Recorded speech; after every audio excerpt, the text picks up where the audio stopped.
हरि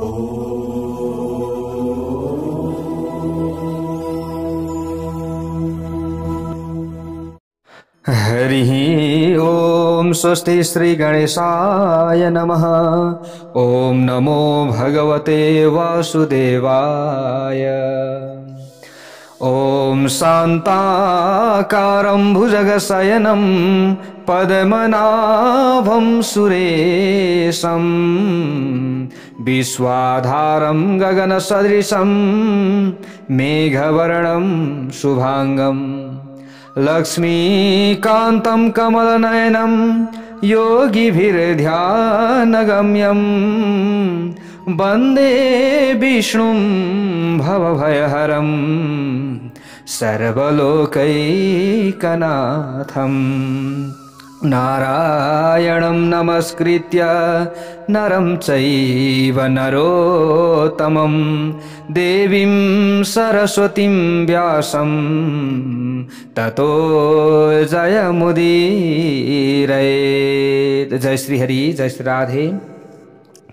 श्री विष्णु महापुराण श्रवण गर्दै आउने क्रममा आज हामी आजको नयाँ भाग 17 मा उपस्थित भइसकेका छौं।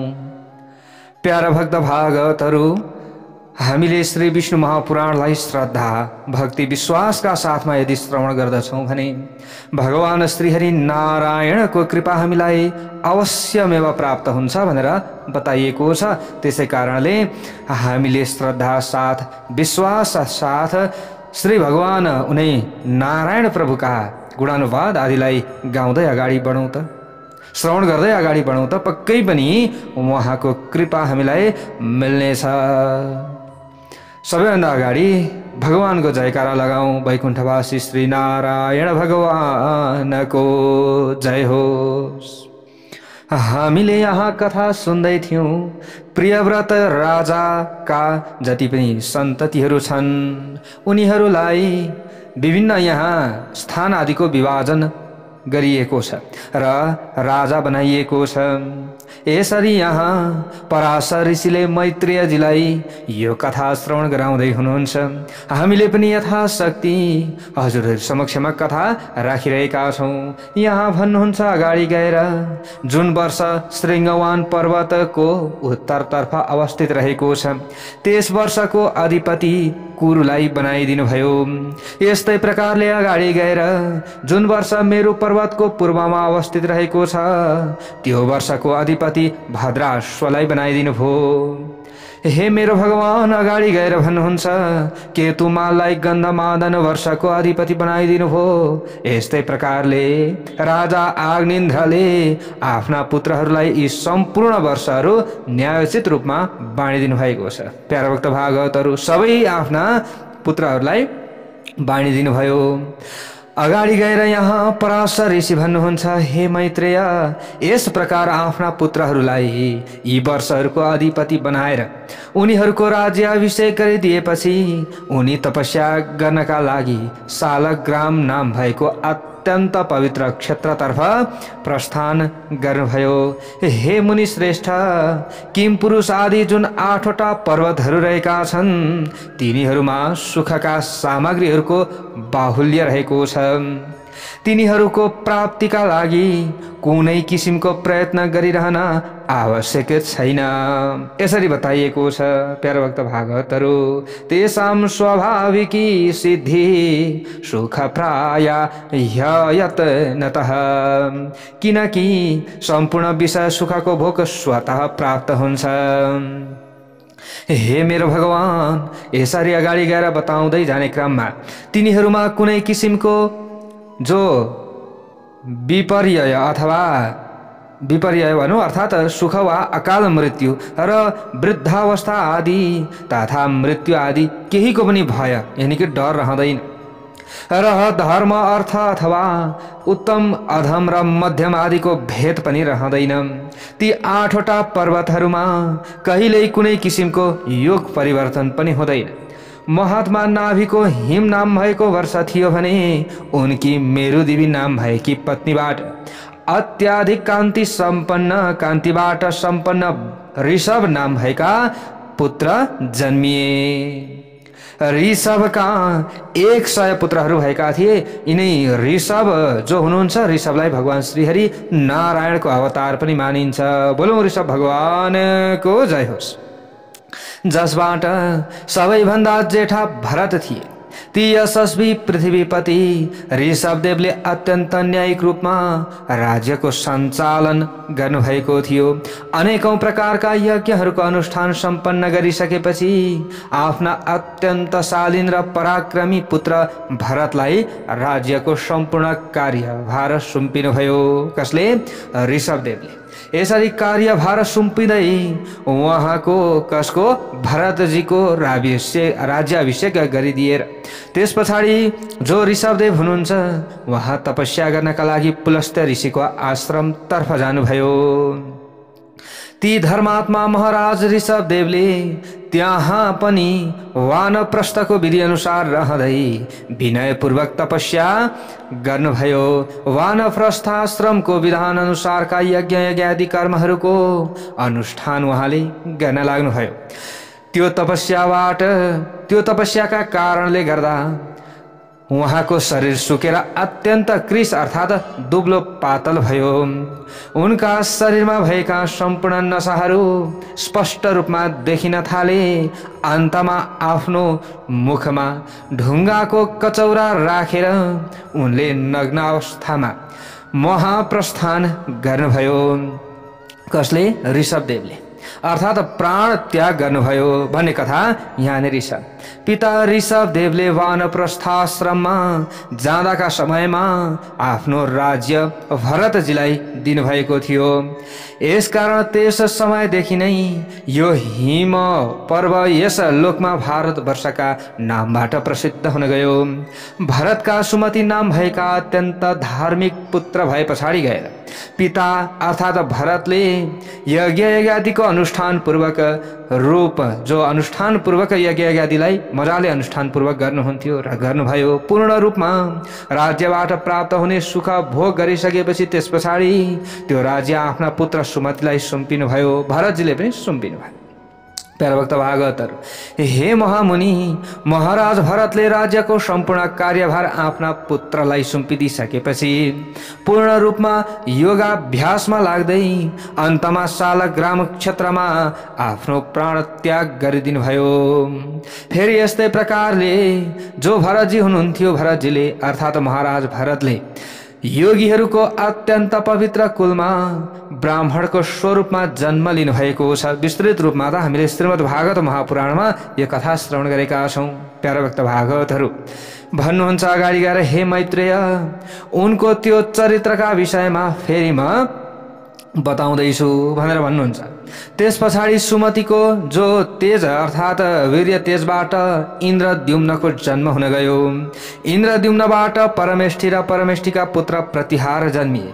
प्रतिहर्ताका नामबाट प्रख्यात पुत्र भए पछाडि गएर प्रतिहर्ताका पुत्रको रूपमा भव जन्मिए। भवको पुत्रका या उद्गित र उद्गितको पुत्रका रूपमा अत्यन्त पराक्रमी जो प्रस्तार उत्पन्न भए। प्रस्तारको पुत्रका रूपमा पृथु उत्पन्न हुनुभयो। पृथुको पुत्रका रूपमा नक्त र नक्तको पुत्रका रूपमा गय उत्पन्न हुनुभयो। यसरी नै गयको पुत्रका रूपमा नर र नरको पुत्रका रूपमा विराट उत्पन्न हुनुभयो। विराटका पुत्रको नाम महावीर्य थियो। महावीर्यको पुत्रका रूपमा धीमानको जन्म भयो। यस्तै प्रकारले जसरी अब यसरी नै श्रीमान जो धीमान थिए, धीमानको पुत्रका रूपमा महान्त उत्पन्न भए। धीमानबाट को उत्पन्न भए? महान्त नाम गरेका पुत्र उत्पन्न भए। उनको पुत्रका रूपमा मनुष्य जन्मिए। मनुष्यका त्वष्टा नाम भएका पुत्र जन्मिन पुगे। त्वष्टाको पुत्रका रूपमा विरज उत्पन्न भए। यस्तै प्रकारले गएर विरजका जो विरज थिए, विरजबाट रजको जन्म भयो। हे मुनि, रजका पुत्र सतजितका 100 पुत्रहरू उत्पन्न भए पछाडि गएर तिनीहरूमध्ये विश्वग ज्योति सबैभन्दा जेठा थिए। ती 100 पुत्रहरूका माध्यमद्वारा उनीहरूको सन्तानमा अत्याधिक रूपमा बढोत्तरी हुन गयो। त्यस पछाडि उनीहरूले यो भारतवर्षलाई 9 विभागहरूबाट विभूषित गरे, अर्थात् तिनीहरूले यसलाई 9 भागमा बाँडफाँड गरेर भोग गर्न थाले। यस्तै प्रकारले तिनीहरूका वंशले अब बढोत्तरी हुँदै गएपछि उनीहरूका सन्तानले पूर्वकालमा कृतत्रेता आदिको युगको क्रमअनुसार 71 युगसम्म यस भारत भूमिको भोग गरेका थिए भनेर यहाँ श्री विष्णु महापुराणमा बताइएको छ। प्यारा भक्त भागवतहरू, अगाडि गएर यहाँ पराशर ऋषिले भन्नुहुन्छ, हे मुनि, यस वराह कल्पमा यही सबैभन्दा पहिलो मनवन्तरका अधिपति स्वयम्भुवा मनुको वंश अर्थात् सन्तान हो भनेर बताइएको छ। अब जुन प्राचीन कालमा सम्पूर्ण जगतमा फैलिएर रहेका थिए, जो छन् मनुका वंशी, अहिले उनीहरू नै फैलिएर रहेका छन्। हामीले यो पनि बुझ्नुपर्छ। अगाडि गएर मैत्रेयले भन्नुहुन्छ, कथितो भवता ब्रह्मन् सर्ग स्वयम्भुव समे श्रोतुमिच्छाम्यहं त्वत्तः सकलं मण्डलं भुवः भन्नुहुन्छ। यहाँ अगाडि गएर मैत्रेय ऋषिले, हे पराशर, हे मेरो भगवान, हजुरले मलाई स्वयम्भुवा मनुको वंशका विषयमा विस्तृत रूपमा बताइदिनु भयो। हे मेरो भगवान, अब म हजुरका मुखारविन्दबाट सम्पूर्ण भूमण्डलका विषयमा विस्तार पूर्वक सुन्न चाहन्छु। म सबै यो भूमण्डलको बारेमा जान्न चाहन्छु। हे मुनीश्वर, जति पनि यहाँ सागरहरू, द्वीपहरू, वर्षहरू, पर्वतहरू, वनहरू, यस्तै प्रकारले नदीहरू र देवताहरू आदिका नगर सहरहरू छन्, ती सबैको जति जति परिणाम रहेको छ प्रभु, सो तिनीहरूको आधार हो, जो उपादान कारण हो र जस्ता किसिमका आकार छन् त्यो सबै जस्ताको तस्तै विस्तार पूर्वक हजुरले बताइदिनुहोस्। यो सबै म जान्न चाहन्छु। यसरी प्रश्न गरेपछि पराशर ऋषिले अगाडि गएर भन्नुहुन्छ, मैत्रेय श्रुतयामे तत संक्षेपात् गदतो मम नास्य वर्षसतेनापि वक्तुं शक्यो हि विस्तरः। हे मैत्रेय, सुन्नुहोस्, म यी सबै विषयहरूको वर्णन संक्षेपमा गर्दैछु, किनकि यसको विस्तारपूर्वक वर्णन गर्ने, अब यसको विस्तारपूर्वक वर्णन गर्नुपर्दछ। यसको मतलब अब यसरी विस्तारपूर्वक वर्णन गर्ने हो भने त्यो 100 वर्षमा पनि फेरि सकिन चाहिँ सकिँदैन। गर्नुपर्ने त विस्तारपूर्वक हो, तर सकिँदैन 100 वर्षमा पनि। हे ब्राह्मणोत्तम, जम्बुप्लक्ष, सालमली, कुशक्रौञ्च, साकर, 7औं पुष्कर, यी 7वटा द्वीपहरू क्षार जल अर्थात् खारिलो पानी, काँस नाम भएको घाँस, अनि मदिरा, घिउ, अनि दही, दूध, सफा पानी भएका 7वटा समुद्रहरूले चारैतर्फबाट पूर्ण रूपमा बेष्टित भएर अर्थात् घेरिएर रहेका छन्। हे मैत्रेय, जम्बुद्वीप यिनीहरूको मध्यभागमा अवस्थित रहेको छ र त्यसको पनि मध्यभागमा स्वर्णमय सुमेरु पर्वत विराजमान भएर रहेको छ। उक्त सुमेरु पर्वत 84,000 योजन अल्गो र तलतर्फ 16,000 योजन जमिनमा धसिएर अवस्थित रहेको छ र यसको जमिनमाथिको भाग 32,000 योजन फैलिएर रहेको छ। यस्तै प्रकारले जमिन मुनिको भाग अर्थात् यसको जो बैठक 16,000 योजनमा फैलिएको छ। यस प्रकार यो पर्वत पृथ्वी स्वरूप कमलको कोशका समान भएर अवस्थित रहेको छ। यसको दक्षिण दिशामा जो हिमवान, हेमकुट र निषद नाम भएका 3वटा पर्वतहरू अवस्थित रहेका छन्। हे मेरो भगवान, यसको उत्तर दिशामा नील, श्वेत र श्रृंगी नाम भएका 3वटा पर्वतहरू अवस्थित रहेका छन्, जसलाई जो वर्ष पर्वत पनि भनिन्छ, जो पर्वतलाई वर्ष पर्वत भनिन्छ। यी पर्वतहरूका माध्यमद्वारा वर्षहरूको विभाजन गरिन्छ, यसकारण यिनीहरूको नाम वर्ष पर्वत हो। वर्षको निर्धारण यसरी गर्ने भएका कारणले गर्दा, विभाजन गर्ने भएका कारणले गर्दा यो वर्ष के हो, पर्वत हो।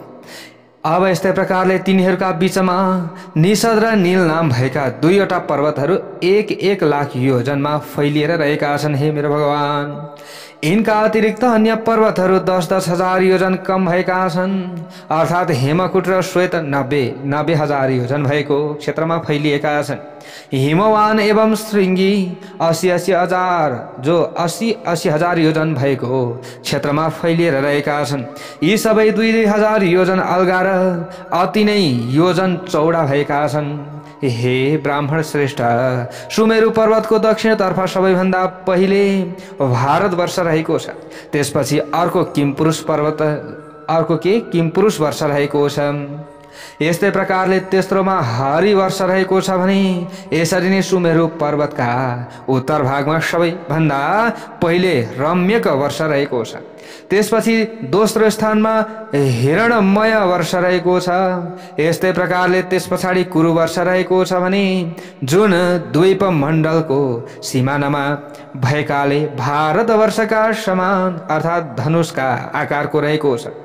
हे ब्राह्मण श्रेष्ठ, यिनीहरू सबै 9-9 हजार योजन भएको क्षेत्रफलमा फैलिएर रहेका छन्।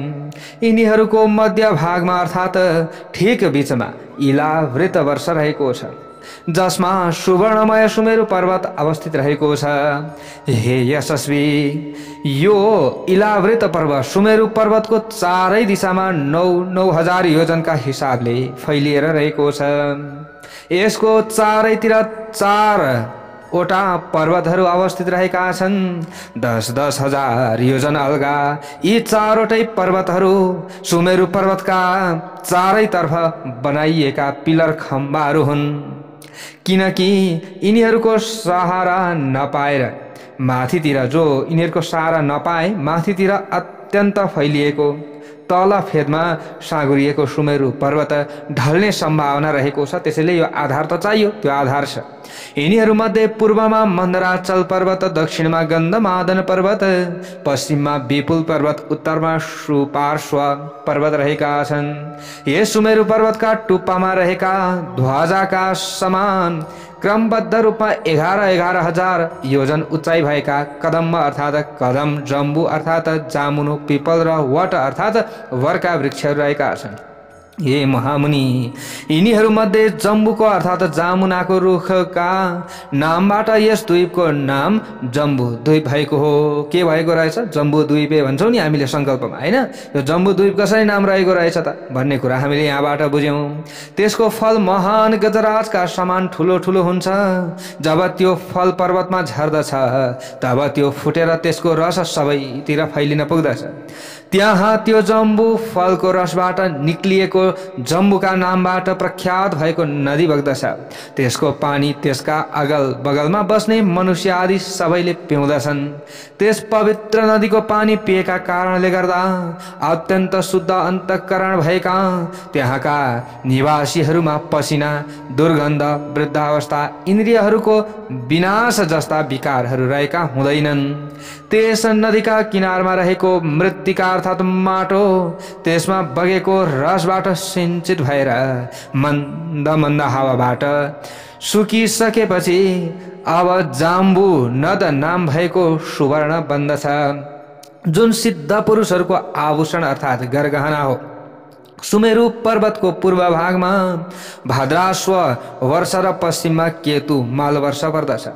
हे मुनि श्रेष्ठ, यी सबै वर्षहरूको मध्य भागमा इलावृत वर्ष अवस्थित रहेको छ। सुमेरु पर्वतको पूर्वतर्फ चैत्र रथ नाम भएको वन रहेको छ भने यस्ता प्रकारले दक्षिणतर्फ गन्धमादन नाम भएको वन, पश्चिमतर्फ वैभ्राज नाम भएको वन रहेको छ। यस्तै प्रकारले उत्तरतर्फ नन्दन नाम भएको वन रहेको छ। यस्तै प्रकारले सदा सर्वदा देवताहरूबाट अत्यन्त प्रेमपूर्वक सेवनीय 4 वटा सरोवरहरू रहेका छन् भनेर बताउनुहुन्छ यहाँ। तिनीहरूको नाम क्रमशः अरुणाद, मोहा, भद्र, असितोद र मानस रहेको छ। हे मैत्रेय, सीताम्ब, कुमुद, यस्तै प्रकारले कुररी, माल्यवान, यस्तै प्रकारले अनि बैंकङ जो बैंकङ भनेर भनिन्छ आदि पर्वतहरू भू पद्मको कर्णिका अर्थात् कमलका फूल स्वरूप सुमेरु पर्वतको पूर्व दिशाको केसराचल अर्थात् मेरु पर्वत हुन् भनेर बताइएको छ। त्रिकुट, शिशिर अनि यस्तै प्रकारले पतंग, रुचक र निषाद आदि पर्वतहरू सुमेरु पर्वतका दक्षिण दिशाका केसर स्वरूप पर्वतहरू हुन्। सिखिवास, विदुर्य, वैदुर्य, कपिल, गन्धमादन र जारुधी आदि नाम भएका पर्वतहरू सुमेरु पर्वतका पश्चिम दिशातर्फका केसर स्वरूप पर्वतहरू हुन्। सुमेरु पर्वतको अत्यन्त नजिकमा जठरादि देशहरूमा यस्तै प्रकारले इलावृत वर्षमा अवस्थित शङ्खकुट, ऋषभ, हंस, नाग अनि कालञ्ज आदि नाम भएका पर्वतहरू त्यसको उत्तर दिशातर्फका केसराचल हुन्। हे मैत्रेय भनेर यहाँ पराशर ऋषि भन्नुहुन्छ, सुमेरु पर्वत भन्दा माथि अन्तरिक्षमा 14,000 योजनमा फैलिएर रहेको ब्रह्माजीको महापुरी अर्थात् कार्य ब्रह्मपुरी अवस्थित रहेको छ। त्यस सुमेरु पर्वतका सबैतर्फ दिशा एवं दिशाहरूमा इन्द्रादि लोकहरूका अत्यन्त रमणीय 8वटा अतिशय प्रख्यात नगरहरू रहेका छन्।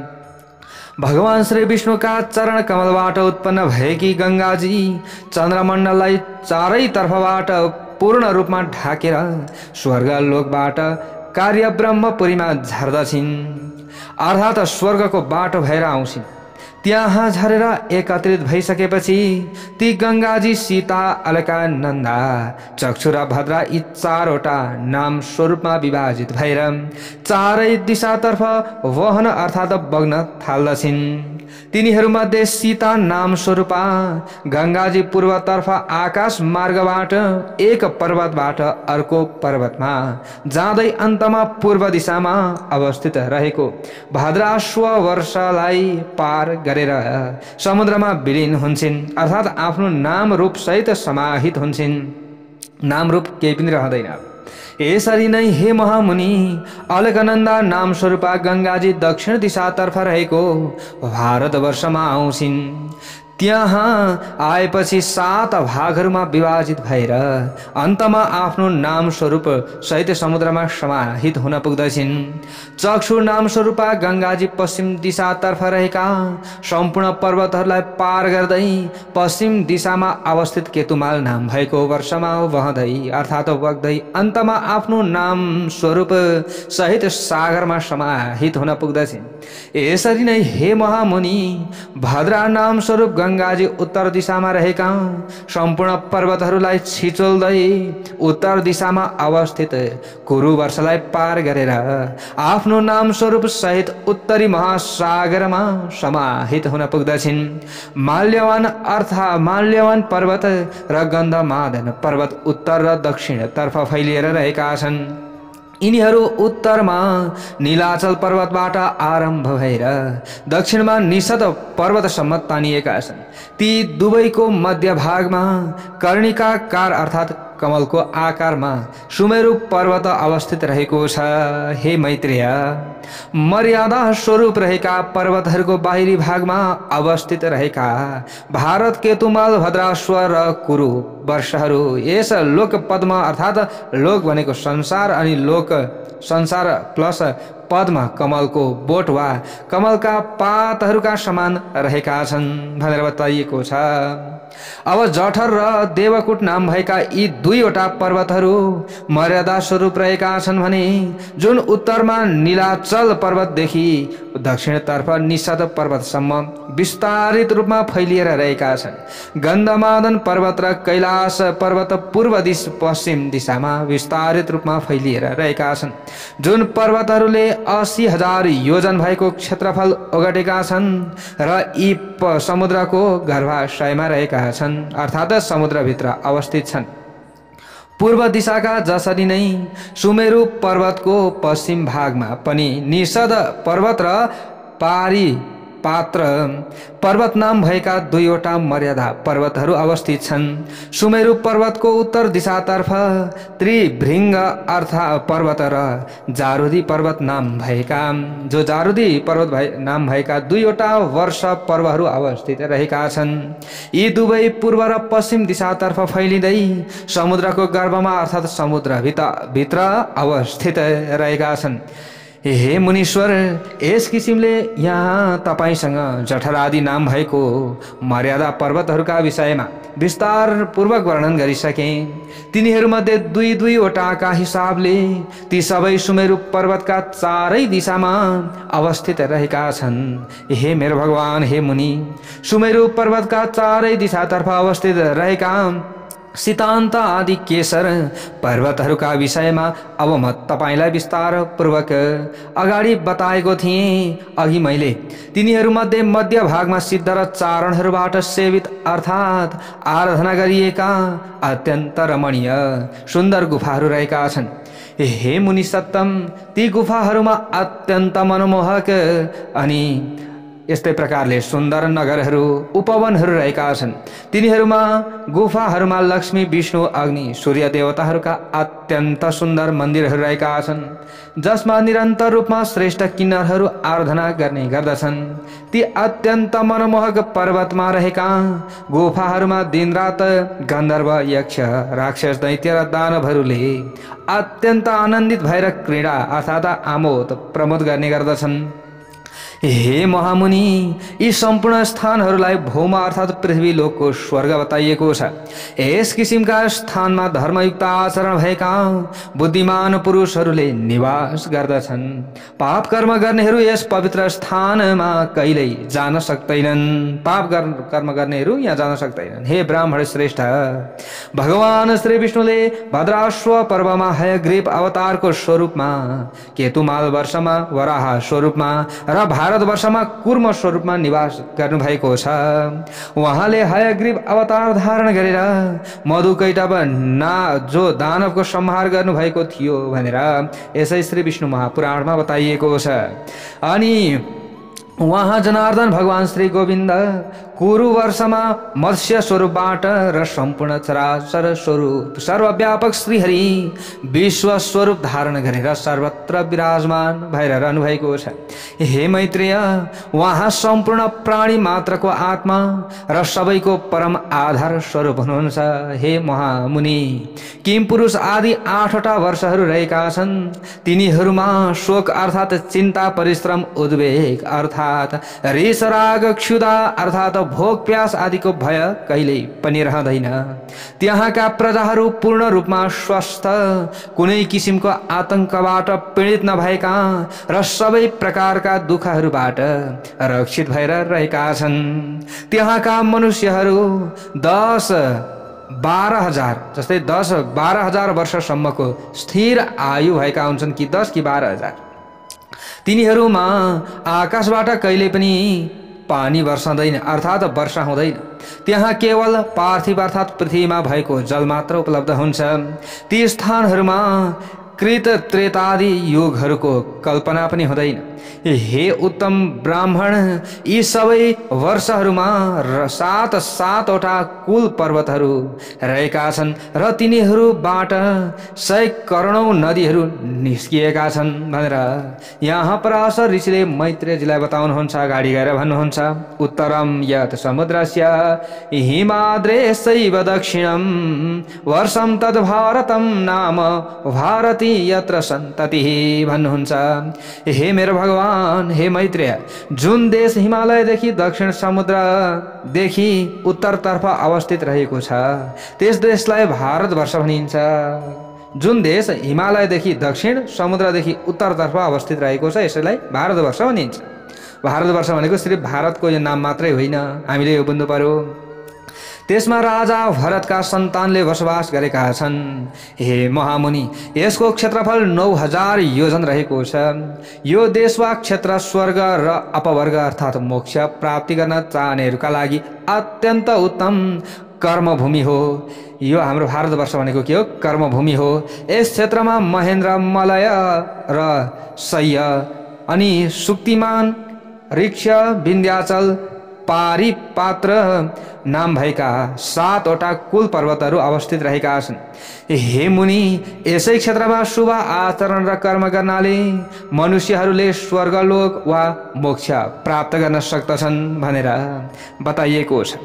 यस क्षेत्रमा निवास गरेर अशुभ आचरण र कर्म गर्नेहरू तिर्यक योनि एवं नरकमा पनि जान्छन्। यसै क्षेत्रबाट आफ्नो कर्म अनुसार स्वर्ग, मोक्ष, अन्तरिक्ष अथवा पाताल आदि लोकहरूलाई प्राप्त गर्न सकिन्छ। पृथ्वीमा यस लोकका अतिरिक्त अन्य कहीँ पनि मनुष्यहरूका लागि कर्म गर्ने विधान रहेको छैन। यो के हो? हाम्रो कर्मभूमि हो। यो भारतवर्ष 9 खण्डमा विभाजित भएर रहेको छ। तिनीहरूका नाम यस प्रकार रहेका छन्: इन्द्रद्वीप, कशेरुमान, ताम्रवर्ण, गवस्तिमान, नागद्वीप, सौम्य, गन्धर्व, वारुण र समुद्रले पूर्ण रूपमा घेरेर रहेको यो 9औं द्वीप भारत यस किसिमले त्यो भारतवर्ष 9 भाग भएको हो। यो द्वीप अर्थात टापु वा दुईतिर वा चारैतिर पानीले घेरिएको पृथ्वीको भाग उत्तरदेखि दक्षिणसम्म 1000 योजन फैलिएर रहेको छ। यसको पूर्व भागमा किराँतहरूले र पश्चिम भागमा यवन अर्थात नन्दिनी गाईको योनि र कोखबाट उत्पन्न एक म्लेच्छ जाति वा मुसलमानले बसोबास गरेका छन्। यसरी नै यसको मध्य भागमा यज्ञ आदि शास्त्रहरूमा पारङ्गत भएका ब्राह्मणहरू, युद्ध कौशलबाट विभूषित भएका क्षत्रियहरू, व्यापार व्यवसायमा दत्तचित्त भएर लागेका वैश्यहरू, आफ्नो वर्ण व्यवस्थामा अत्यन्त आस्थावान रहेका जो क्षुद्र कर्म गर्ने व्यक्तिहरू निवास गरेका छन्। हे मुनिश्रेष्ठ, यस क्षेत्रमा हिमालय पर्वतबाट निस्किएका शतद्रु, चन्द्रभागा आदि नदीहरू रहेका छन्। यस्तै प्रकारले यहाँ अगाडि गएर भन्नुहुन्छ, यसरी नै पारिपात्र पर्वतबाट निस्किएका वेद र स्मृति आदि नाम भएका पर्वतहरू अवस्थित छन्। यस्तै किसिमले विन्ध्याचल पर्वतबाट निस्किएका नर्मदा, सुरसा आदि नदीहरू पनि यस क्षेत्रलाई पवित्र गराउँदै बगेका छन्।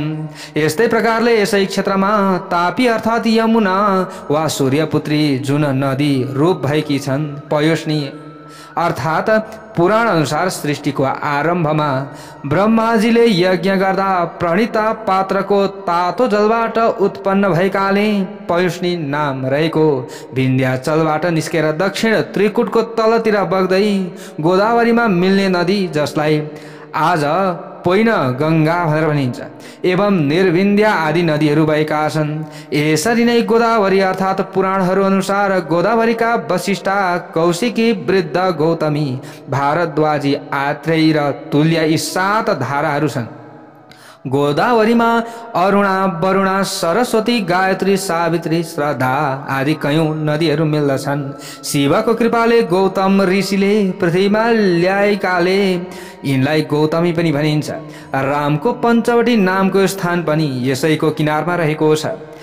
भीमरथी, कृष्ण र बेडी जस्ता अत्यन्त पवित्र नदीहरूलाई सह्य पर्वतबाट उत्पन्न भएका र पाप र भयबाट पूर्ण रूपमा मुक्त गराउने बताइएको छ। यस्तै प्रकारले यसरी नै मलय अर्थात् मन्दार पर्वतबाट कृत, माल, मत्स्य पुराणमा बताइए अनुसार मत्स्य भगवान यसै नदीबाट निस्किएर राजा सत्यव्रतका हातमा पुग्नु भएको थियो, जसको आधुनिक नाम बेगा र बेगर्य हो। यो मरदुई नगरको किनारमा रहेको छ। यस्तै प्रकारले ताम्रपर्णी आदि नदीहरू उत्पन्न भएका छन्। त्रिसामा, आर्यकुल्पा आदि नदीहरू महेन्द्र पर्वत अर्थात् महेन्द्राचलबाट उत्पन्न भएका हुन्। यस्तै प्रकारले यसरी नै सुक्तिमान भनेको 7 कुल पर्वतहरू मध्येको एक पर्वत यो यसै ठाउँमा छ भन्ने ठोस प्रमाण छैन, तर केही विद्वानहरूको मतमा नेपालको दक्षिण भागको हिमालयको एक सहायक पर्वत श्रेणीलाई सुक्तिमान पर्वत भनिन्छ भनेर पनि भनिन्छ। पर्वतबाट ऋषि, कुल्या, कुमारी आदि नदीहरू उत्पन्न भएका छन्। यी नदीहरूबाट अन्य हजारौं नदीहरू र उपनदीहरू उत्पन्न भएका छन् भनेर बताइएको छ। ती नदीहरूका किनारमा कुरु अर्थात् अरण्य मध्ये कुरुक्षेत्रको वन कुरु राजाको नामबाट यसको नाम रहेको छ। पाञ्चाल अर्थात् राजशेखरको मतमा गङ्गा र यमुना बीचको एक राज्य राजा द्रुपदका पालामा यो दक्षिणमा चर्मणवती जो चम्पलको तीरदेखि उत्तरमा हरिद्वारसम्म फैलिएको थियो र मध्य देश अर्थात् पुराणहरू अनुसार उत्तरमा हिमालय, दक्षिणमा विन्ध्याचल, पश्चिममा कुरुक्षेत्र र पूर्वमा प्रयागराज यी 4 सीमा क्षेत्र पर्ने देश प्रदेश आदिका बासिन्दाहरू पूर्व देश अर्थात् पूर्व दिशामा पर्ने देश जुन भारत वा नेपालको पूर्वी भागमा पर्छ र कामरूप अर्थात् भारतको आसाम प्रदेशमा जो आसाम प्रदेशका बासिन्दाहरूले बसोबास गर्दछन्। यसरी नै पूर्ण र अर्थात् भारतको प्राचीन प्रान्त आधुनिक जो मालदाको जिल्ला अनि कोशी नदीको पूर्व पूर्णिमाको केही अंश र दिनाजपुरको केही भाग अनि राजशाही मिसिरहको भूभाग अनि कलिङ्गा अर्थात् जगन्नाथ कृष्णा गण्डकीको तीरसम्मको प्रदेशलाई कलिङ्ग देश भनेर भनिन्छ। यस्तै प्रकारले मगध अर्थात् बिहारको दक्षिण प्रान्त अनि प्राचीन कालमा यसको प्राचीन राजधानीको नाम गिरिब्रज अथवा राजगृह थियो। यहाँ 5 पहाड थिए अनि विपुलागिरी, रत्नगिरी, उदयगिरी, स्वर्णगिरी र यस्तै प्रकारले वैभार र व्यवहार गिरी यसको अर्को राजधानी पाटलिपुत्रमा थियो भनेर भनिन्छ। पछिल्लो प्राचीन साहित्यमा यसको अर्को नाम किकट देश भन्ने लेखिएको पाइन्छ। अनि दाक्षिणात्य अर्थात् भारत वर्षको दक्षिणी प्रान्तका मनुष्यहरू अपरान्त अर्थात् कोंकण वा मालावार देशका बासिन्दा सौराष्ट्र नाम हो। अब यसरी बताइएको छ बासिन्दा अनि सौराष्ट्र नाम हो। हाल यसलाई सुरत भनिन्छ। यस्तै प्रकारले सुर अर्थात् उत्तर दिशाको एक देश जो आभिर महाभारत अनुसार सिन्धु र सरस्वतीको तीरमा बस्ने एक क्षत्रिय जातिलाई भनिन्छ। जो परशुरामको डरले पर्वतको गुफामा लुकेर आफ्नो कर्म छोडेपछि यिनका सन्तान पछाडि गएर क्षुद्र भएका थिए। अर्बुद अर्थात् राजस्थानको आबु नामको एक पहाडका बासिन्दाहरूले पनि बसोबास गर्दछन् भनेर बताइयो। अब यहाँसम्म आज हामीले सुन्यौँ। अब भोलि यहाँबाट उता हामीले सुन्नेछौँ। जय बोलो भगवान श्री नारायणको जय।